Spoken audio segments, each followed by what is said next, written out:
Ya ayyuhalladzina amanu kutiba alaikumusiyam kama kutiba alal ladzina min qablikum la'allakum tattaqun. Jadi perintah puasa ini bukanlah perintah untuk umat Nabi Muhammad saja, tapi merupakan perintah yang sudah ada sebelum Nabi Muhammad. Bahkan seluruh agama samawi itu semuanya mengenal istilah puasa, istilah siam. Bahkan agama-agama yang dikategorikan non samawi pun dia juga mengenal istilah puasa.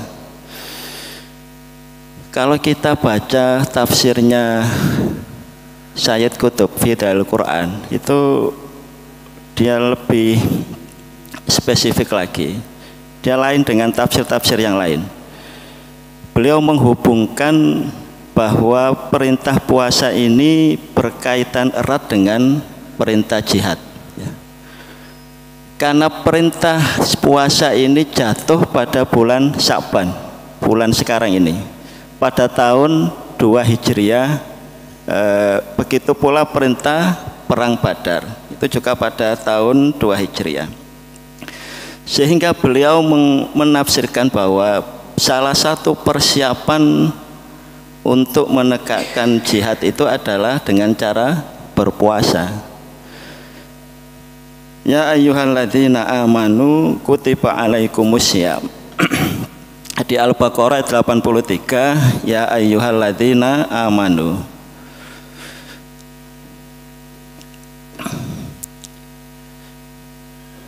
Jadi kalau kita belajar kaidah bahasa Arab, ya ini termasuk harfun nida. Jadi kalau harfun nida itu ada dua, ada nida untuk dekat, ada nida untuk panggilan jauh. Ada 8 adatun nida. Yang ya ini termasuk adatun nida, bisa dekat, bisa jauh. Dalam Al-Quran ada 360 menggunakan harfun nida. Ya ayyuhalladzina amanu, hai orang-orang yang beriman. Jadi dalam Al-Quran itu ada 2 panggilan. Ada panggilan nidaul alamah, ada nidaul karomah. Ini masuk panggilan yang nidaul karomah, hai orang-orang yang beriman. Dalam tafsir fi Dalil Quran, kalau ada panggilan-panggilan ya ayyuhalladzina amanu, itu paling tidak ada greget hati kita, langsung cek, ada sambungannya. Kalau tidak ada sambungan, itu kita harus mendefinisikan lagi apakah kita sudah masuk kategori orang-orang yang beriman. Ada satu kitab saya ingat, tafsir yang dikarang oleh seorang ibu-ibu, seorang ummahat, seorang wanita. 89 ayat-ayat Al-Quran yang didahului dengan ya ayyuhalladzina amanu. Dia mengarang perempuan. Bagus sekali kitabnya, ya. Jadi untuk adik-adik santriwati banyak buku-buku yang dikarang oleh wanita-wanita yang kualitasnya sangat-sangat bagus. Ada lagi satu buku tentang tajwid, itu juga pengarangnya wanita, Khilyatut Tilawah. Itu bagus sekali karena ada diagram-diagramnya, ada gambar-gambarnya, dan yang mengarang adalah seorang wanita. Ya ayyuhalladzina amanu kutiba alaikumusiyam. Nah, di sini menggunakan fi'il majhul mabni, ya. Maknanya apa? Bahwa perintah yang di belakangnya ini nanti ini adalah suatu ketetapan. Tidak hanya menyangkut furido, tidak hanya diwajibkan, tapi dia mempunyai makna yang lebih besar dari itu. Makanya di ayat 185 kata-kata terakhirnya adalah la'allakum tashkurun. Karena sebenarnya puasa itu bukan hanya sebagai sesuatu yang ditaklifkan, sesuatu yang dibebankan oleh kita, tapi sebenarnya adalah wujud manifestasi dari rasa syukur. Seandainya tidak ada perintah puasa, itu sangat-sangat merugikan kita. Jadi bukan suatu kewajiban tok, tetapi merupakan suatu kebutuhan. Ya ayyuhalladzina amanu kutiba alaikumusiyam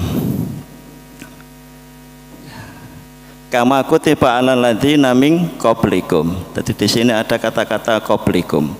Jadi perintah-perintah siam ini adalah sebenarnya sudah juga diwajibkan untuk orang-orang yang sebelum kita. Tujuan utamanya apa? Yaitu la'allakum tattaqun.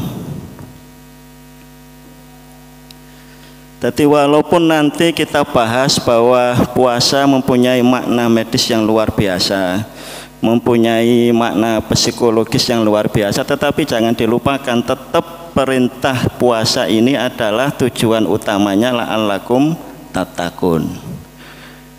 Dalam kaidah tafsir ada satu kaidah, kalau ada kata-kata la'alla setelah perintah itu bimakna litaklil, berarti mempunyai makna kai, ya, agar kamu mencapai target ini.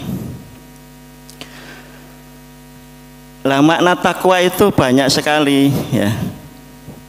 Ada satu makna yang didefinisikan oleh Imam Ali karramallahu wajhah. Cuma kita sekarang ini problem, kalau kita mengutip Imam Ali itu banyak masyarakat yang langsung mengasumsikan kita ini Syiah. Enggak. Kita harus meyakini betul urut-urutan para sahabat yang paling utama, yang pertama ya Abu Bakar. Tetap manusia paling utama setelah Rasulullah adalah Abu Bakar. Setelah itu baru Umar, baru Utsman, baru yang keempat adalah Imam Ali. Ini perbedaan kita dengan kaum Syiah yang menganggap bahwa Ali lebih utama dibanding Abu Bakar, Umar dan Utsman. Problemnya ya tadi itu, kalau kita mau mengutip kata-katanya Imam Ali, kita jadi agak-agak takut karena dianggap nanti kita Syiah, padahal enggak, ya. Kalau Imam Ali mendefinisikan la'allakum, kata-kata takwa ini dia mempunyai 4 makna. Yang pertama adalah al-khauf bil jalil. Jadi orang yang bertakwa adalah orang yang selalu diliputi al-khauf, rasa ketakutan, rasa diawasi oleh zat yang al-jalil, yang maha kuasa. Yang kedua adalah al-amalu bitanzil, mengamalkan seluruh yang diturunkan oleh Allah Subhanahu wa ta'ala. Yang ketiga ini yang penting juga, al-qanatu bil qalil. Kita merasa qanaah dengan kehidupan yang ada di dunia ini. Al-qalil bimana ad-dunya. Dan yang terpenting lagi adalah isti'dad liyaumir rohil. Kita menyiapkan diri kita untuk menghadap ke Allah Subhanahu wa ta'ala. Ini yang didefinisikan oleh Imam Ali karramallahu wajhah.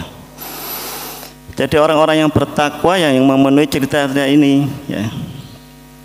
Kalau kita kaji lebih dalam lagi, ternyata ada 6 ayat dalam Al-Quran yang memakai istilah la'allakum tattaqun, persis di belakangnya, ya.